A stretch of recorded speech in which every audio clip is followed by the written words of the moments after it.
Hello students. आज के video में मैं आपको एक बिल्कुल नए तरीके का टीचिंग करवाने वाली हूँ। इसमें मैं आपको बताऊंगी, कोई लॉ नहीं बता रही, बल्कि मैं बता रही हूँ हमारे इंडिया में जो लॉ सिस्टम है, इंडियन लीगल सिस्टम है, उसकी ओरिजिनेशन कैसे हुई है। बहुत पीछे से ले जा करके और आज तक में लेके आऊंगी मैं। बहुत इंटरेस्टिंग वीडियो होने वाला है। उम्मीद करूंगी कि आपको ये वीडियो पसंद आएगा। अगर अभी तक आपने मेरे चैनल को नहीं सब्सक्राइब किया है तो सबसे पहले चैनल सब्सक्राइब करो, साथ में बेल आइकन को प्रेस करो। मैं जयपुर से डॉक्टर तृप्ति विजयवर्गीय आपको नित्य नए वीडियो दिखा रही हूँ। देखिए, आज के वीडियो का टॉपिक है origination of Indian legal system, यानी भारत में जो विधि सिस्टम है, विधि तंत्र है, उसका किस तरह से उदय होना और किस तरह से आज जिस रूप में हम देखते हैं वो कैसे आया। देखो, इसको समझने के लिए मैंने इसे 4 मेन क्लासिफिकेशन में करा है। पहला क्लासिफिकेशन किया है वो लॉ सिस्टम जो कि हमारे प्राचीन भारत में था, एंशियंट इंडिया में जो लॉ सिस्टम था वो। देखो, एंशियंट सिस्टम में आपने जैसे कि 7th 8th में आपने हिस्ट्री में पढ़ा है, बहुत सारी सिविलाइजेशन थी, जैसे हड़प्पा या मोहनजोदाड़ो वगैरह। ये जो संस्कृति थी उनमें भी तो कानून व्यवस्था थी ना। तो यही वो कानून व्यवस्था है जो हमारे प्राचीन भारत की है।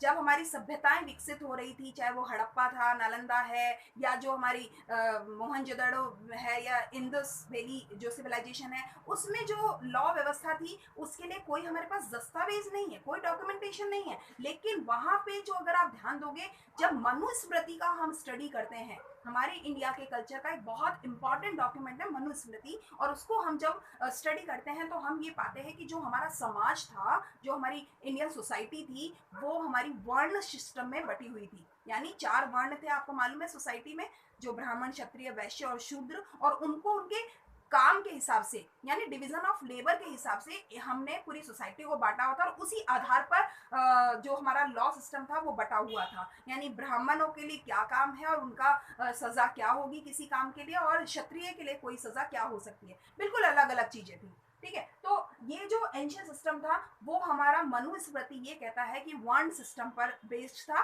और वर्ण सिस्टम का मतलब होता है जो ये 4 सिस्टम है। उसके अलावा अगर अगर हम बात करते हैं आगे, हमने कौटिल्य अर्थशास्त्र जो पढ़ा है, कौटिल्य अर्थशास्त्र ने भी इसके बारे में बहुत सारी चीजें बताई है, क्योंकि ऐसा आप जानते हो कि जो चाणक्य है, जिसको हमने कौटिल्य अर्थशास्त्र का उसके जो स्टडी हमको मिली है, वो बहुत ही बड़ा इकोनॉमिस्ट और बहुत ही बढ़िया पॉलिटिकल लीडर थे। तो उन्होंने जो ये पॉलिटिकल सिस्टम जो एस्टेब्लिश किया था, उसमें लॉ सिस्टम बहुत मजबूत था। और जितने भी चंद्रवंश के राजा वगैरह हुए हैं प्राचीन भारत में, उन्होंने राजा के होने के नाते बहुत अच्छा एक लीगल सिस्टम डेवलप कर रखा था। ठीक है, तो अगर हम बात करें कि हमारे इंडिया में जो सिस्टम था उस समय, लीगल सिस्टम था, वो अधिकांशतः धर्म पे आधारित था, यानी रिलीजियस बेस्ड था। जैसे अगर मैं कहूँ कि जो ज्यू सिस्टम था, यानी यहूदी बेस्ड था, वो हमें बाइबल से मिलता है। और अगर क्रिसमस का कहूँगी, वो भी हमें बाइबल से मिलता है। जो मुस्लिम लॉ है वो हमें कुरान के जरिए हमें उसकी समझ मिलती है। और हिंदू लॉ जो है, हिंदू हमें वेद और जो हमारे मनुस्मृति है उनसे हमें पता चलता है। मैं एक बहुत इंपॉर्टेंट केस आपको याद दिलाना चाहती हूँ, जो कि सब लोग जानते हैं, और इन दिनों जैसा कि हम रामायण और महाभारत भी देख रहे हैं तो आपको रिकॉल भी हो गया होगा, और कुछ लोगों ने तो ये पहली बार देखा होगा। तो मैं आपको इससे रिलेटेड एक केस बता रही हूँ, सीता ट्रायल केस। आपको ध्यान होगा, जब वनवास से निकल करके जब सीता आती हैं, तो जो क्योंकि वो 2 साल लगभग रावण के यहाँ श्रीलंका में रही हैं, लंका के महल में रही हैं, तो लोगों को इस बात पे ऑब्जेक्शन है, क्योंकि एक महिला किसी और के यहाँ पोजीशन में रह करके आई है, तो it may be not Holi, मतलब वो पवित्र नहीं है। तो जब राजा को ये स्वीकार था, मतलब राजा राम को तो स्वीकार है, मगर राजा राम के जो प्रजा है, अयोध्या के जो लोग हैं, उनको ये स्वीकार नहीं था, और उन्होंने ये कह दिया कि टेस्ट ऑफ फायर होना चाहिए। अब देखिए, ये बहुत इंपॉर्टेंट केस है, आपको ये समझ में आएगा कि हमारे प्राचीन भारत में किस तरह से कानून व्यवस्था थी। तो जब अग्नि परीक्षा की बात आ गई, तो राजा ने भी, क्योंकि प्रजा की ये मानना है कि उसके एक अग्नि परीक्षा होनी चाहिए, तभी माना जाएगा कि जो सीता है महारानी वो पवित्र है या नहीं है, तो टेस्ट ऑफ फायर भी किया जाता है। तो हमारा जो प्राचीन भारत का जो इतिहास देखते हैं, उसमें सीता केस बहुत इंपॉर्टेंट रोल प्ले करता है। और उसमें बताया गया कि राजा होने के बावजूद राजा को अपनी प्रजा की जो बात थी या उनकी जो भावनाएं थी, उनको भी तवज्जो देनी पड़ी। तो हमारा जो कानून व्यवस्था था वो लोगों पर भी बहुत आधारित था। प्रजा को तो लोग मानते ही मानते थे, पर लोगों की भावनाओं को भी राजा को ध्यान देना पड़ता था। अब अगर आप आगे बढ़ते हैं तो लॉ इन मेडिवल इंडिया यानी मध्यकालीन भारत में किस तरह की कानून व्यवस्था थी हमारे भारत में। तो ध्यान दीजिएगा, मैंने यहाँ लिखा है काजी। मुगल एम्पायर आ चुका था मध्यकालीन भारत में, आपको ध्यान है। और मध्यकालीन भारत का जो मुगल एम्पायर था उसने बहुत टाइम तक हमारे इंडिया पर शासन किया है। बहुत सारे मुगल शासक हुए हैं हमारे, और उन्होंने इतना शासन किया है कि उन्होंने पूरी कानून व्यवस्था को अपने हिसाब से बदल दिया था। अगर आपको ध्यान होगा तो जागीरदारी सिस्टम या जो ये रेवेन्यू जनरेट करने के लिए जो लगान वगैरह लिया जाता था उसका बिल्कुल सिस्टम ही उलट पुलट कर दिया गया था। चाहे औरंगजेब हो, चाहे अकबर हो, चाहे जहांगीर हो, इन्होंने बहुत सारी चीजों में बदलाव करते हुए हमारे कानून व्यवस्था को उलट पुलट किया था। तो इसी सिस्टम में हुआ था। यहाँ जो मेडिवल पीरियड था भारत का, मध्यकालीन जो युग था, उसमें मेन जो है उर्दू लैंग्वेज का बहुत बोलबाला था। पर्शियन लैंग्वेज कहते हैं। हमारे आज के भी कानून व्यवस्था में अगर आप देखोगे कई ऐसे वोकैबलरी या शब्दावली है जो हमारे उर्दू या पर्शियन लैंग्वेज से ली गई है और आज भी चल रही है। जैसे कोतवाली हो या कोतवाल हो या वकील हो, वकालतनामा हो, या बहुत सारे ऐसे जैसे जमींदारी, है ना, ये सारे शब्द आज भी, चाहे आप इंग्लिश में हो, हिंदी में हो, ये सारी चीजें आज भी है। तो यानी वो जो मध्यकालीन भारत का कानून व्यवस्था था वो उसके कुछ शब्द आज भी हमारे एज इट इज यूज किए जा रहे हैं। ठीक है, तो ये आपको समझ में आता है कि ये मध्यकालीन भारत है और इसमें मुगल शासकों का बहुत मेजर रोल रहा था मध्यकालीन भारत के कानून व्यवस्था में। तो इसमें मैंने लिख दिया है कि मुगल एम्परर्स, चाहे वो जहांगीर हो, औरंगजेब हो या अकबर हो, इन्होंने बहुत इंपॉर्टेंट रोल प्ले किया था। और ये कहता है Muslim invention in India took place as early in the 8th century and Islamic law was thoroughly establish. Islamic law establish हो गया था और पर्शियन लैंग्वेज जो थी वो बहुत ज्यादा हमारे कानून व्यवस्था पे अपना उसका दबदबा था। अब थोड़ा सा आगे बढ़ते हैं। अब इस पीरियड के बाद तीसरी स्टेज पे आ रहे हैं हम, लॉ इन कॉलोनियल इंडिया। जब कॉलोनी बनने लग गई थी, यानी आपको ध्यान होगा जब अंग्रेज हमारे यहाँ आए थे और कॉमर्स ट्रेड के पॉइंट ऑफ व्यू से उन्होंने इंडिया में आए थे, वास्को डिगामा ने जैसे ही इंडिया की जो खोज करी, और उसके बाद में जब जो अंग्रेज लोग, ब्रिटिशर्स, पोर्टुगीज, फ्रेंच पीपल जो थे वो यहाँ जब आए, तो आपको ध्यान होगा कि जो इंग्लैंड की महारानी थी उन्होंने एक रॉयल चार्टर डिस्क्लोज किया था और उन्होंने कुछ ब्रिटिशर्स और कुछ फ्रेंच पीपल्स को अलाउ किया था कि ये लोग इस रूट से जाकर के, इंडिया से सी रूट से जाकर के बिजनेस कर सकते हैं, ट्रेड कर सकते हैं। बस वहीं पे आपको ध्यान आना चाहिए कि इन ईस्ट इंडिया कंपनी की स्थापना हो गई थी उस रॉयल चार्टर के तहत। अब ये जो ईस्ट इंडिया कंपनी है उसने हमारे इंडिया में आकर के बहुत सारा बिजनेस किया था। और आपको ध्यान होगा कि अंग्रेजों ने बिजनेस के रास्ते पे ही शासन किया है। उन्होंने पहले व्यापार किया और व्यापार करके यहाँ के शासकों को कुछ टेम्पटेशंस दी और उनको अपने इरादों का मतलब ब्यौरा देते हुए उन्होंने एक्चुअल रूल करने का जो इरादा था उसी को उन्होंने सक्सेसफुल हुए।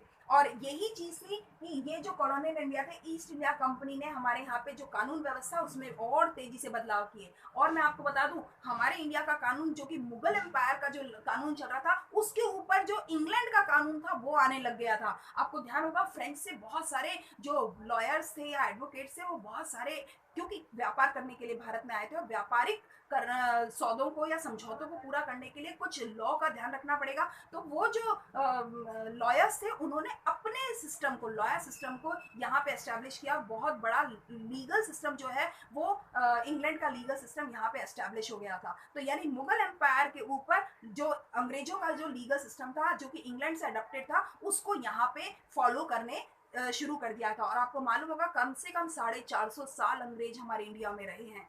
ऑलमोस्ट 1600 पे वो आ गए थे और 1947 से यहाँ पे वो गए हैं। तो व्यापार करने के लिए तो वो लगभग 1400 में ही आ गए थे, लेकिन जो शासन करने की नीति कहें या जो लीगल सिस्टम उन्होंने डेवलप किया था वो 1600 में कर दिया था। तो ऑलमोस्ट 400-500 साल उन्होंने यहाँ पे जब शासन किया है तो यहाँ की कानून व्यवस्था को पूरी तरह से बदल दिया था जो कि मुगलों की कानून व्यवस्था थी। तो इसलिए हमारे, अगर हम इंडियन लीगल सिस्टम की बात करेंगे तो उसमें अंग्रेजों का बहुत इंपॉर्टेंट रोल है। और मैं आपको बता दूं कि इंडियन सिस्टम पे जो कॉलोनियल सिस्टम का जो दबदबा आया था वो इतना ज्यादा आया था कि जब हम आजाद हो गए थे, जो फोर्थ कैटेगरी में आपको कहूंगी, जब हम आजाद हो गए थे तो आजाद होने के बावजूद हम मानसिक रूप से इतने गुलाम हो चुके थे। 500 साल जिन लोगों के अंडर में हमने काम किया था तो हमारी पीढ़ियों की पीढ़ियां मानसिक रूप से इतनी गुलाम हो चुकी थी कि we were not capable to establish our separate legal system. तो हमने क्या किया, हमने वही उस लॉ को हमारा कानून बना लिया। आप देखोगे कि हमारे जो चाहे कंपनी एक्ट हो, चाहे कॉन्ट्रैक्ट एक्ट हो, आज भी हम 1872 वाला कॉन्ट्रैक्ट एक्ट फॉलो कर रहे हैं।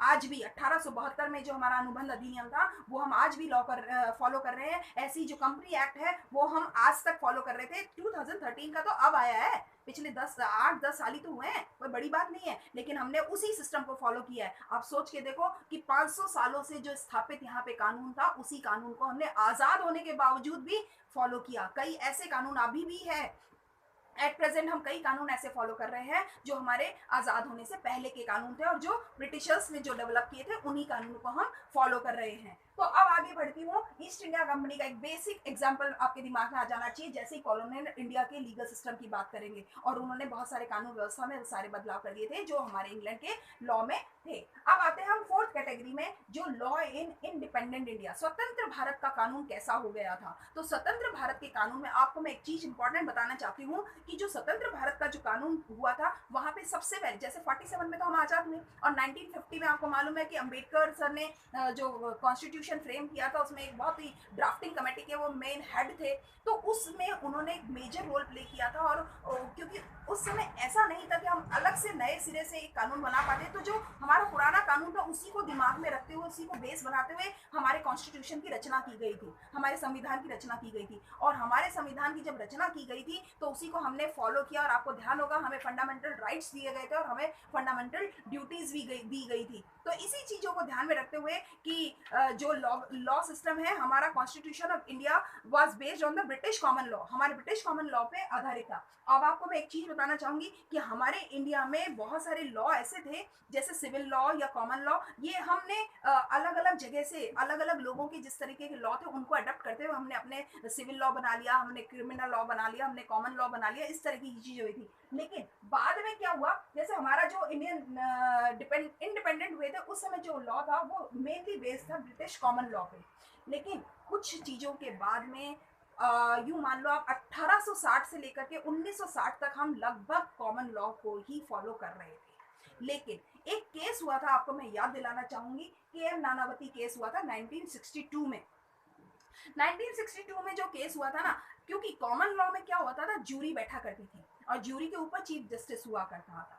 लेकिन उसके बाद में ये नानावती केस हुआ था, नानावती केस ने चीजों को बहुत उलट पुलट कर दिया था और 1960 में ये ज्यूरी सिस्टम पूरी तरह से खत्म हो गया था। एट प्रेजेंट अब हमारे यहाँ ज्यूरी सिस्टम नहीं फॉलो होता। नानावती केस मैं आपको एक चीज का रिकमेंड करूंगी, सजेशन दूंगी कि जो आज आपने कई बार पिक्चर देखी होगी रुस्तम, वो रुस्तम पिक्चर बेस्ड है नानावती केस पे, बहुत रियल स्टोरी है और रियल केस हुआ था। उसके ऊपर 3 पिक्चरें बन चुकी हैं। मैं आपको सजेस्ट करूंगी ये पिक्चरें आप जरूर देखो, ताकि आपको नानावती केस समझ में आए, किस तरीके से जो हमारी हाई कोर्ट और सुप्रीम कोर्ट ने जो फैसले दिए थे, किस तरीके से एक केस के ऊपर, एक नॉर्मल केस था, एक नॉर्मल केस के अगेंस्ट में पब्लिक की जो इमोशंस थे, पब्लिक के जो ओपिनियंस है, उनको कितना तवज्जो दी गई थी और पूरे केस की दिशा ही पलट दी गई थी। ये केस हमारी लीगल सिस्टम में एक बहुत बड़ा टर्निंग पॉइंट साबित हुआ है। 1962 में हुआ था ये केस। ठीक है, अब आगे की बात करते हूँ। जो ये ब्रिटिश कॉमन लॉ था, उसमें जो कॉमन लॉ था उसके बाद में हमारे जो इंडियन सिस्टम में जो लॉ डेवलप हुआ,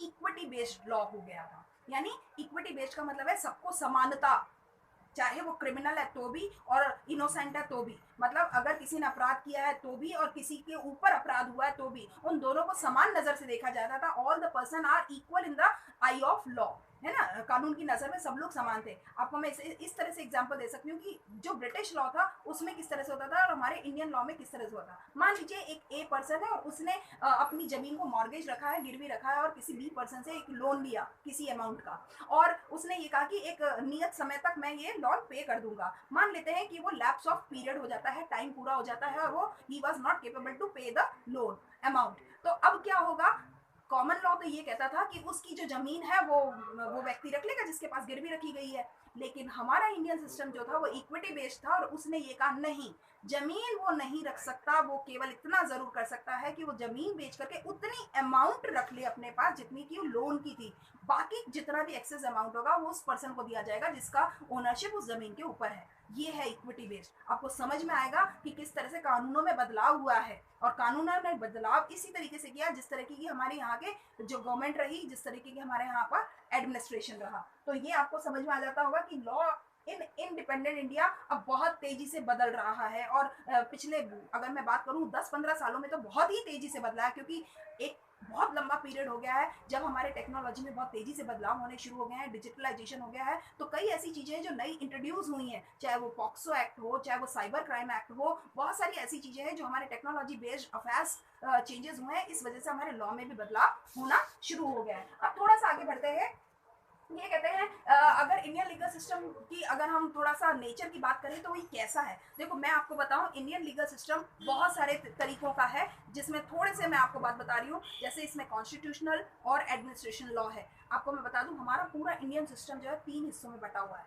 हमारा पूरा इंडियन सिस्टम 3 हिस्सों में बटा हुआ है, जिसमें एक तो होता है एडमिनिस्ट्रेशन, एक होता है लेजिस्लेटिव, और एक होता है एग्जीक्यूटिव, है ना। एडमिनिस्ट्रेशन कौन? जो पॉलिसी मेकर है। एग्जीक्यूटिव वो जो पॉलिसी टेकर है। और जो बीच का जो है जुडिशरी, जिसको हम लीगल का है, ये पूरा सिस्टम लॉ को देखता है। जिस तरह की पॉलिसी बनाई गई है और जिस तरह से लोग फॉलो करेंगे, उसके बीच में हमारा लॉ एंड ऑर्डर क्या कहता है, वो जिसको हमने कहा है ये 3 हिस्सों में हो गया। जैसे सुप्रीम कोर्ट है, हायर कोर्ट है, और उसके नीचे सेशन कोर्ट्स हैं, डिस्ट्रिक्ट कोर्ट जिनको कहते हैं। ये सारी चीजें इस तरह से बटी हुई है। तो अगर मैं बात कहूँ कि जो हमारा इंडियन लीगल सिस्टम है, उसमें बहुत सारे लॉ हैं, जैसे कॉन्स्टिट्यूशनल एडमिनिस्ट्रेशन लॉ, एक होता है क्रिमिनल लॉ, एक होता है कॉन्ट्रैक्ट लॉ, जिसको आप जरूर पढ़ चुके हैं। इसके लिए भी मैं नए वीडियो बनाने वाली हूँ, आप जरूर देखिएगा। एक होता है labour law, tort law. Tort law वो लॉ होता है जिसमें आप इंटेंशनली किसी को नुकसान नहीं पहुंचाते हो, लेकिन just because of your negligence और केयरलेसनेस किसी को नुकसान हो जाता है। आपकी लापरवाही की वजह से या आपकी अनभिज्ञता की वजह से किसी को अगर कोई नुकसान हो जाता है, ऐसे में आपको लॉ ऑफ टॉर्ट का सामना करना पड़ता है और कंपनसेट करना पड़ता है उस एग्रीड पार्टी को। एक होता है प्रॉपर्टी लॉ, ट्रस्ट लॉ, यानी जो ट्रस्ट वगैरह होते हैं, बेनिफिशियरी पॉइंट ऑफ व्यू से ट्रस्ट चलाई जाती हैं। फैमिली लॉ है।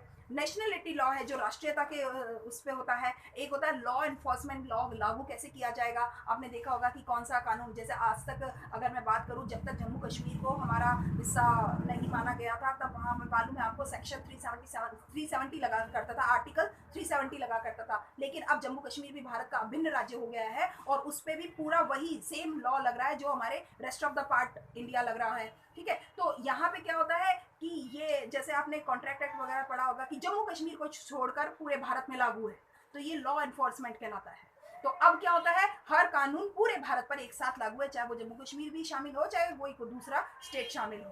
तो ये इस तरह के जो लॉ होते हैं। अब आगे की बात करते हैं, जो हमारा एडमिनिस्ट्रेटिव स्टेट है। अगर मैं बात करूं कि हमारे यहाँ का लॉ सिस्टम क्या है, मेनली एक पूरा जो गवर्निंग बॉडी है वो है सुप्रीम कोर्ट।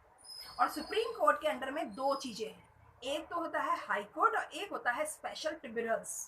हाई कोर्ट के अंडर में जैसे हमारे पास में 3 तरह की कोर्ट आ जाती है, जिसमें हमारे डिस्ट्रिक्ट कोर्ट में कहते हैं सिविल कोर्ट, क्रिमिनल कोर्ट और रेवेन्यू कोर्ट। और अगर स्पेशल कोर्ट्स की बात करो तो चाहे रेलवे वाले हों, चाहे वो डेप्स रिकवरी वाले हों, या कंज्यूमर वाले एक्ट लॉ कोर्ट होते हैं, जैसे कंज्यूमर फोरम वगैरह कहते हैं, वो सब आ जाते हैं। लेबर फोरम वगैरह जो होती हैं वो सब आते हैं। ये कहीं भी इसमें हाई कोर्ट और सेशन कोर्ट से रिलेटेड नहीं है, ये स्पेशल ट्रिब्यूनल्स होते हैं। ये अलग चीज़ है और ये अलग चीज़ है। तो आपको समझ में आना चाहिए कि जो हमारा इंडियन सिस्टम है, सबसे इंपॉर्टेंट गवर्न किया जाता है सुप्रीम कोर्ट से, और सुप्रीम कोर्ट फिर 2 हिस्सों में बटा है, हाई कोर्ट में और स्पेशल ट्रिब्यूनल्स में। और हाई कोर्ट को हमने सेशन कोर्ट्स में फिर उसके 3 हिस्से कर दिए हैं, सिविल, क्रिमिनल और हमारे जो रेवेन्यू कोर्ट होता है। और जो स्पेशल है उसमें मैंने आपको बता दिया, चाहे वो कंज्यूमर हो, लेबर हो, या रेलवे हो, या कोई और चीज का हो, वो अलग ट्रिब्यूनल्स होते हैं। ट्रिब्यूनल्स का मतलब होता है court, just like a court. ठीक है, तो इस तरह से मैंने आपको हमारे एट प्रेजेंट तक किस तरह से इंडियन सिस्टम चल रहा है लॉ की नज़र में, उसका मैंने ओरिजिनेशन से लेकर के प्रेजेंट व्यू तक आपको लेके आई हूँ इस वीडियो में। पूरी उम्मीद करती हूँ कि आपको ये वीडियो ज़रूर पसंद आएगा और आपको लॉ की एक नई नॉलेज समझ में आएगी। ठीक है, उम्मीद है आपको ये वीडियो पसंद आएगा। Thank you for subscribing me regularly. Thank you watching me regular.